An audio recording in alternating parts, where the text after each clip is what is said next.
ድንግል ሆይ የኔን ሕይወት ታውቂያለሽ፣ የኔን የተመሰቃቀለ ኑሮ ታውቂያለሽ፣ የዘመመው ጎጆዬንም ታውቂዋለሽ።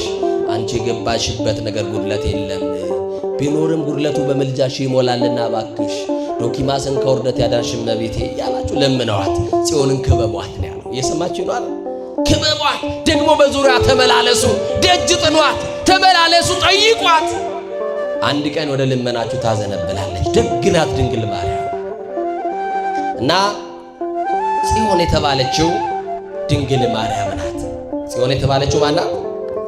አቤት ድንግል ማርያም ናት። ድንግል ማርያም በረከተ ሥጋ በረከተ ነፍስ እያማለደች የምታሰጥ ናት። ድንግል ማርያም ብኪ ድና ዓለም ወበወልድኪ ኮነ ሰላም ይላል።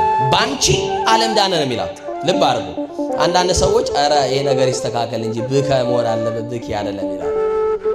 ባንቺ አሁን አባቶቻችን የጠፍቷቸው ይመስላችሁ? እስቲ ባንቺ በሉ። ባንቺ ምክንያትነት ነው።